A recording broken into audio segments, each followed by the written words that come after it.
वैकुंठ भी छोड़ देते हैं, क्योंकि अहम भक्त पराधीनो स्वतंत्र ध्वजः। भगवान भक्त के पराधीन है, क्योंकि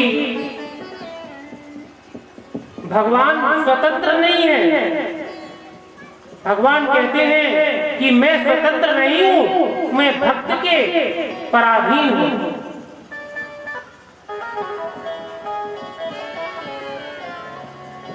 तो भगवान उसी समय चतुर्भुज रूप में ध्रुव जी महाराज को दर्शन देते हैं। जब भगवान ध्रुव जी को दर्शन देते हैं तो देखिए, ध्रुव जी ने, चूंकि वो तपस्या में, जैसे ही भगवान का दर्शन हुआ, भगवान के प्रति भगवान को आगे देख करके ध्रुव जी एकटक देखने लगे। ऐसे देखने लगे कि उनके मुंह से आवाज नहीं निकल रही थी, ध्वनि का उच्चारण नहीं निकल रहा था। एक टक देखते रह गए, ऐसे देख रहे हैं जैसे भगवान को देख नहीं रहे हैं, उनकी आंखें भगवान को पी रही हैं।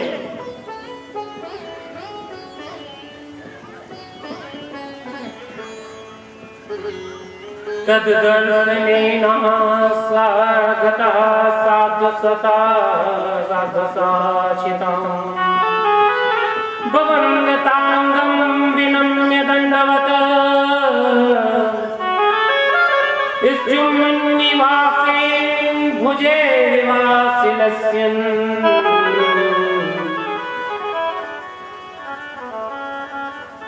द्रव्या प्रपश्यन् प्रपन्निवार्भव इष्टुमन्निनेत्रेण भुजे वासिलस्यन्। भगवान नारायण को साक्षात दंडवत किया और भगवान को देख क्या रहे हैं, ऐसा लग रहा है कि भगवान को, ध्रुव महाराज की इच्छा हो रही है कि भगवान को चूम ले, भगवान को चूम ले, भगवान के बाहों में स्वयं को आलिंगन कर ले। तो भगवान को वो नेत्रों से पी रहे हैं ध्रुव जी महाराज, लेकिन मुंह से आवाज नहीं निकल रही है, इतने भाव विभोर हो गए हैं। भगवान ने तुरंत अपना शंख निकाल करके बालक ध्रुव के ओठों से स्पर्श करा दिया है और स्पर्श कराने मात्र से ध्रुव जी महाराज के अंदर ज्ञान का संचलन हो गया है और बड़े सुंदर श्लोक में बालक ध्रुव भगवान की स्तुति करते हैं। यो अन्त्यवाचमिमां प्रसुप्तम् संजीवयत्यखिल शक्तिधर सधाम्ना अन्यांश हस्तचरण श्रवणत्वगादि प्राणो भगवते पुरुषाय तुभ्यम्। बोलो नारायण भगवान की जय, भक्तवत्सल भगवान की जय। हे वृंदावन बिहारी,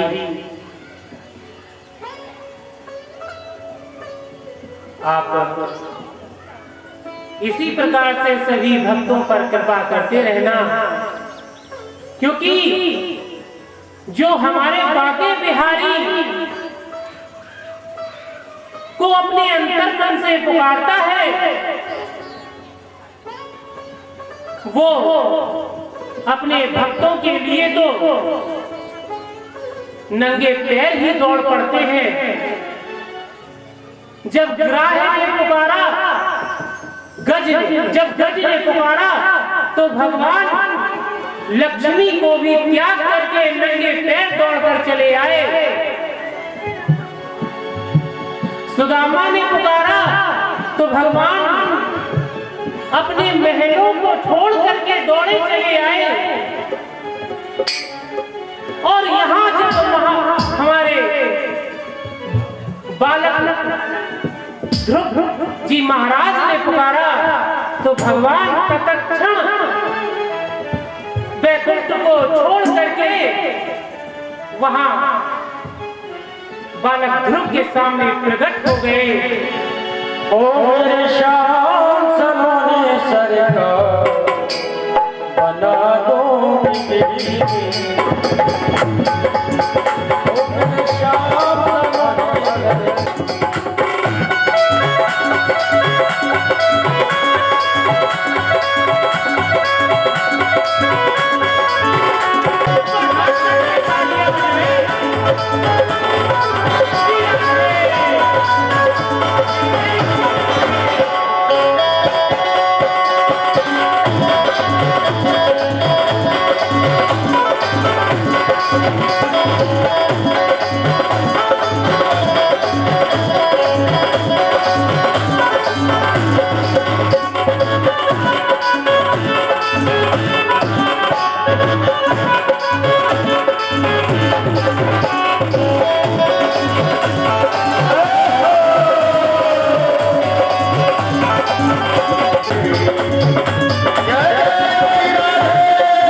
एक बार अपने बांके बिहारी के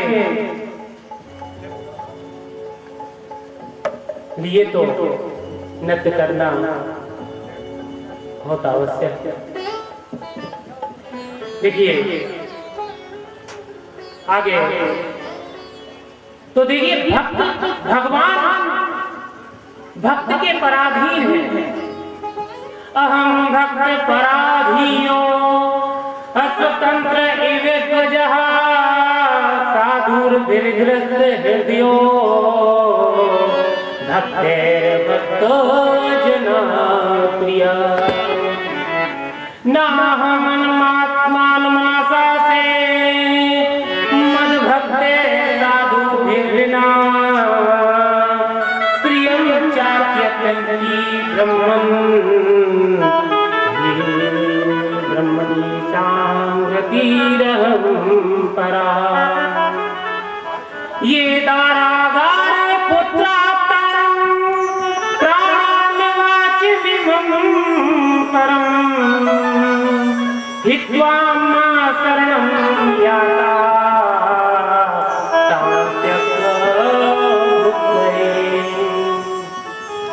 मैं सदा भक्तों के अधीन हूँ, मुझमें तनिक भी स्वतंत्रता नहीं है। मेरे सीधे साधे सरल भक्त मेरे हृदय को अपने हाथ में, मेरे सीधे साधे भक्तों ने मेरे हृदय को अपने वश में कर रखा है। भक्तजन मुझे प्यार करते हैं, मैं उनसे हे ब्रह्मन अपने भक्तों का कभी त्याग नहीं कर सकता हूँ। उनका स्वभाव ही मेरा आश्रय है। मैं ना तो अपने आप को चाहता हूँ, ना ही अपनी अर्धांगिनी विनाश रहित लक्ष्मी को। मेरा भक्त जब मुझे मन से हृदय से स्मरण करता है, उसी समय मैं उसको मार्ग किसी न किसी रूप में अवश्य दिखाता।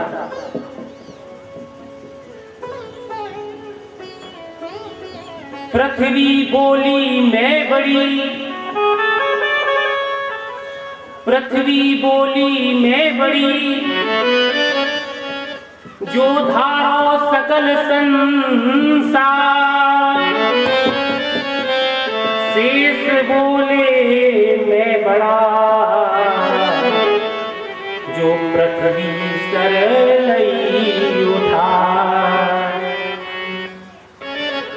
शंकर बोले मैं बड़ा, जो शेष गले में लपटाया। कैलाश बोला मैं बड़ा, जो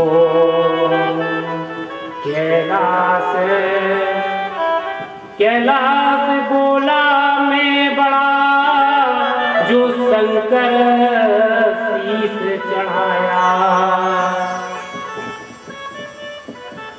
रावण बोला मैं बड़ा, जो कैलाश हाथ उठाया। बाली बोला मैं बड़ा, जो रावण कांख दबाया। राम बोले मैं बड़ा, जो बाली को मार गिराया। भक्त बोला मैं बड़ा, जो भगवान को कंठ दिखाया। बुद्धि बड़ी चतुराई बड़ी, तन में ममता अतिशय प्रगति है। नाम बड़ो धन धाम बड़ो, कीरत दूसरी जग में प्रगति है। झूमत द्वार गजेंद्र हजार, इंद्र सो कछु नाहे घटी है। तुलसी रघुनाथ की भक्ति बिना बिन, जैसे सुंदर नारी की नाक कटी है। तो भक्त भगवान से भी बढ़कर होता है। यहाँ ध्रुव जी महाराज ने अल्प समय में सिर्फ 7 माह में भगवान को प्रकट कर दिया और भगवान का साक्षात्कार कर दिया। बोलो ध्रुव जी महाराज की जय, नारायण भगवान की जय। अब आगे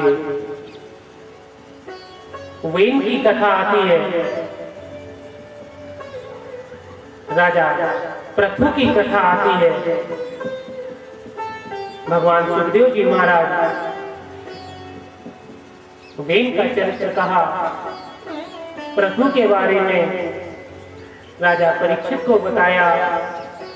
ब्राह्मण चंद्र शांतो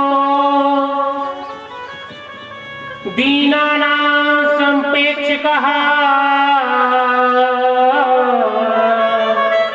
स्रवते ब्रह्म तस्यापि भिन्नभाण्डात् पयो यथा।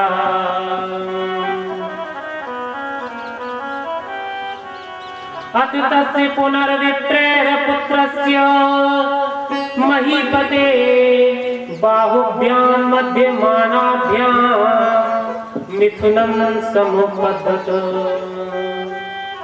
राजा वेन का बहुत अत्याचारी था। उसका अत्याचार संसार में जब ज्यादा बढ़ गया था तो ब्राह्मणों ने एक ब्राह्मणों का वो बहुत अपमान करता था। तो ब्राह्मण ऋषि मुनि सभी उसके अत्याचार से बहुत दुखी थे। तब यह योजना बनाई गई कि उसका वध कर दिया जाए। तो राजा वेन का सभी ब्राह्मणों ने वध किया। जब उसका वध किया तो फिर प्रजा राजा से हीन हो गई, और राजा से हीन होने पर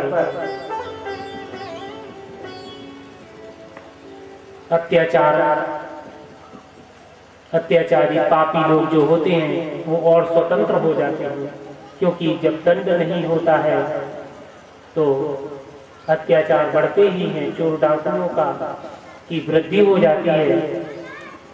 तब देखा कि अत्याचार बढ़ रहा है, लोग उच्छृंखल हो चुके हैं, कोई किसी के धन को अकारण ही हड़प लेता है, दूसरे की भूमि पर अकारण ही कब्जा कर लेता है। ऐसा वातावरण दूषित हो गया था। तब जो है ब्राह्मणों ने आपस की वार्ता से, संत विद्वजनों ने यह निर्णय लिया कि उसकी बाहु को, वाम बाहु को मथा जाए। तो वाम बाहु को मथने से पृथु का जन्म। भगवान पृथु महाराज की जय। तो पृथु जी भगवान का अवतार थे, और पृथु जी महाराज के समय में एक बार बहुत अकाल पड़ा। तब पृथ्वी पर जब ज्यादा सूखा हो गया, अकाल पड़ गया, तो पृथु जी महाराज पृथ्वी को मारने के लिए दौड़े, और पृथ्वी के वध करने के लिए जब उन्होंने अपना हथियार उठाया, वसुधे त्वां वधिष्यामि मच्छा सुन परांग मुखी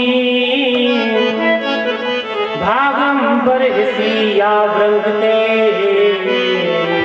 नातनो ईसनो चनो वसु। पृथ्वी दौड़ी दौड़ी पृथु महाराज के चरणों में आ गई, और गाय बन करके पृथु महाराज से निवेदन करने लगी, विनम्रता से ये विनती करने लगी, नमा परस्मै पुरुषाय माया विन्यस्त नाना तन्वय गुणात्मने नमस्वरा स्वरूपानुभावेन निर्धृत द्रव्य क्रियाकारक विभ्रमोन्मय। नाना प्रकार से पृथ्वी ने पृथु जी महाराज से विनती की, और पृथु भगवान ने पृथ्वी को कहा कि तूने बीज देना बंद कर दिया है, वृक्षों को उगाना बंद कर दिया है, धान उगाना बंद कर दिया है, अतः मैं तेरा वध करूंगा। तब उसने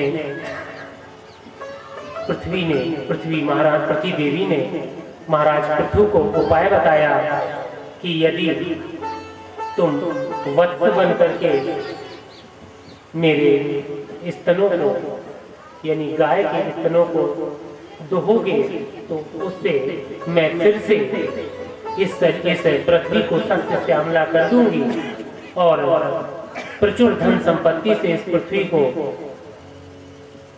भरपूर कर दूंगी। तब राजा पृथु ने बछड़ा बन करके जो है इंद्र को, अन्य देवताओं को बछड़ा किसी को जो है दोहनी बनाया, किसी को रस्सी उसको तक्षक को रस्सी बनाया और इस तरीके से उसके पैर में बंधन लगा करके पृथु ने पृथ्वी को गाय रूप में दुहा और उससे पृथ्वी को फिर से सस्य श्यामला किया। पृथ्वी फिर से प्रचुर धन संपत्ति से आरूढ़ धन संपदा से प्रचुर हो। आगे पृथु ने यज्ञ किए और भगवान का साक्षात्कार भी किया। और जब भगवान नारायण उनके सामने प्रकट हुए तो उनसे पृथु महाराज ने, हम तो मांगते हैं कि हमें ये चाहिए, वो चाहिए, संसार चाहिए, पुत्र चाहिए, धन चाहिए, संपदा चाहिए, राज्य चाहिए, लेकिन पृथु जी महाराज ने भगवान से कहा, न कामयेनाथ तदप्यहं क्वचिन् न यत्र युष्मच्चरणाम्बुजासवः ध्यानमुखाच्युतो विद्यस्ते कर्णायुत मेस्मे परः। 3 श्लोकों में पृथु जी महाराज ने सुंदर स्तुति की है। भगवान से कहा है, हे पद्मनाभ, हे कमल नयन, आपके चरणों में मेरी सदा भक्ति बनी रहे। मुझे उस मोक्ष पद की इच्छा नहीं है जिसमें महापुरुषों के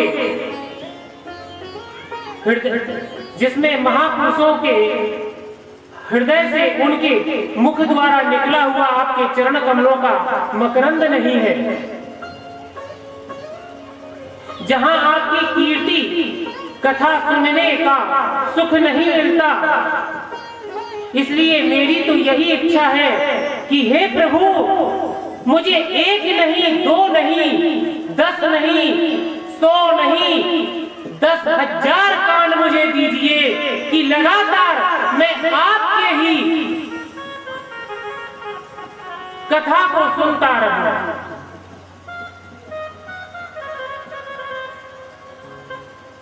वाणी गुणानुकथने श्रवणो कथाया हस्तो च कर्मसु शिरस्तव पादयोः। अर्थात वाणी गुणानुकथने मतलब वाणी हमेशा भगवान के गुणों का ही कथन करती रहे। श्रवणो कथायाम और श्रवण कान हमेशा भगवान के कीर्तन को ही सुनते रहे। हस्त हमेशा भगवान के यज्ञ, दान और तप के लिए ही आगे बढ़ते रहे। और सिर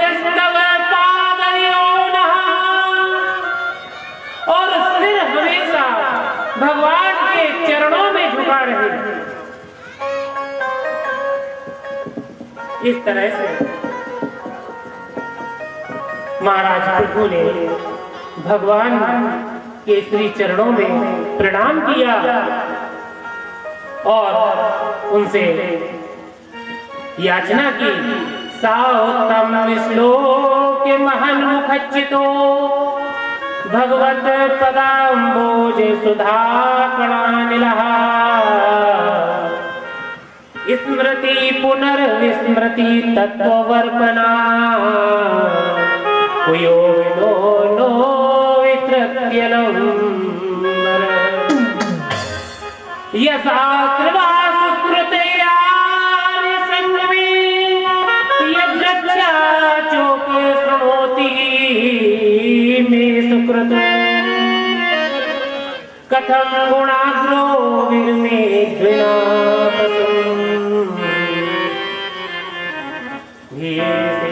प्रभुप्रे गुण संग्रहेच्छा। जी भगवान की।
बृहस्पति इंद्री रूपी वाणी मंत्रोत रूपी पात्र में वेद रूपी पवित्र दूध को दुहा।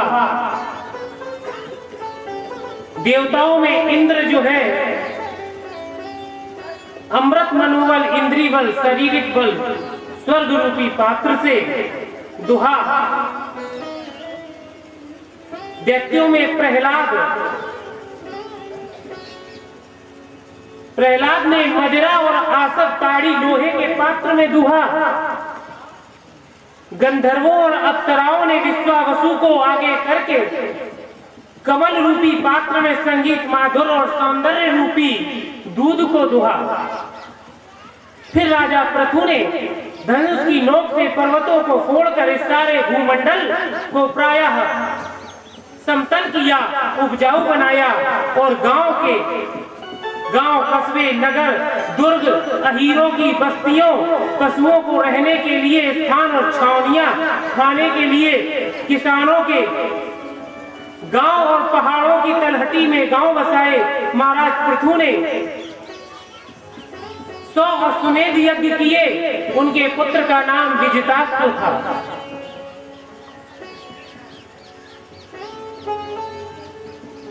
आगे राजा पुरंजन का आख्यान आया है। सुखदेव जी महाराज ने राजा परीक्षित से पुरंजन का आख्यान कहा है। राजा पुरंजन का हिमालय में दक्षिणावर्ती तटवर्ती शिखरों पर कर्मभूमि भारत खंड में थी। वहां पर एक नगर था पूर्व में, वह उसमें 5 द्वार थे। दक्षिण में 1 और पश्चिम में 2 द्वार। यह एक शरीर होता है और इस प्रकार से पुरंजन आख्यान के माध्यम से सुखदेव जी महाराज ने राजा परीक्षित को इंद्रियों की वृत्तियों के बारे में बताया। राजा प्रियव्रत की कथा सुनाई है। इसके बाद भगवान नाभिनंदन ऋषभदेव का आख्यान आया है, जो भगवान का 8वां अवतार है।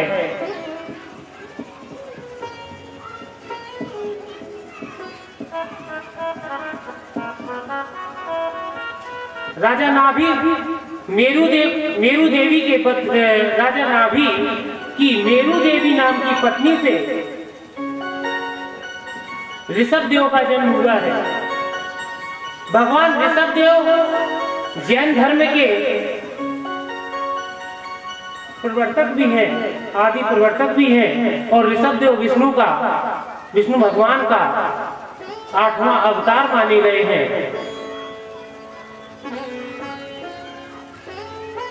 उनका विवाह इंद्रपुत्री जयंती से हुआ। भारतवर्ष का पुराना नाम उस समय अजनाब खंड था। उनके राज्य में कोई भी पुरुष भगवत प्रेम के अलावा किसी वस्तु की इच्छा नहीं करता था। उनके भगवत भक्त 9 पुत्र थे, जिन्होंने भागवत धर्म का प्रचार किया।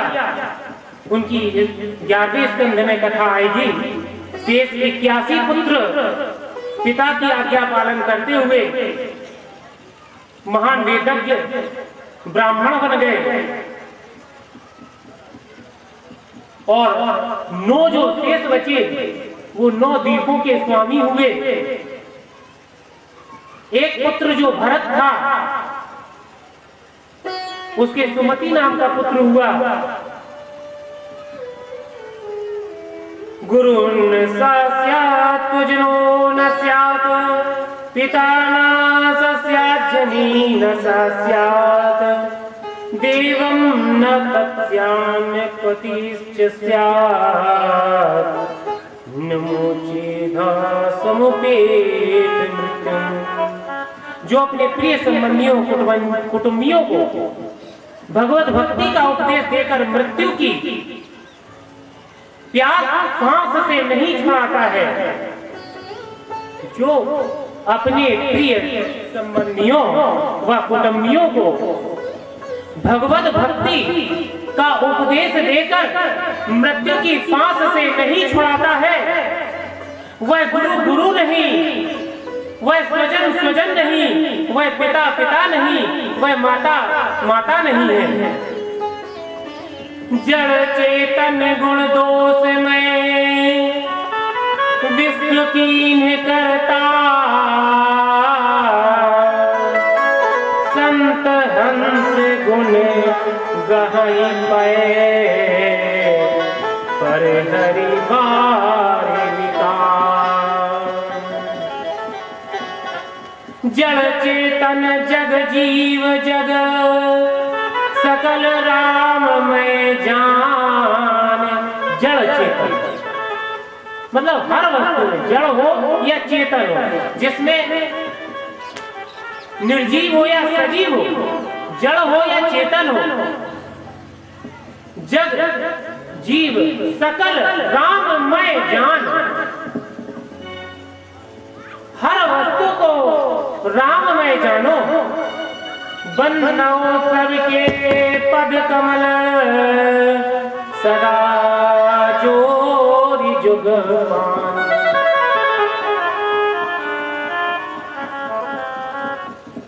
तो इस प्रकार से भरत चरित्र में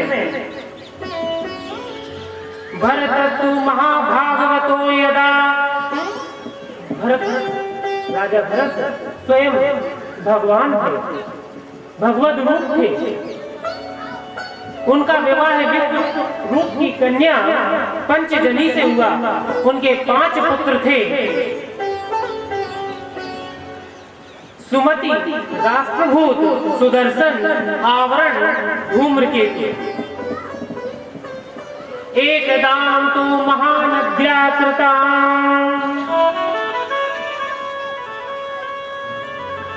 कृता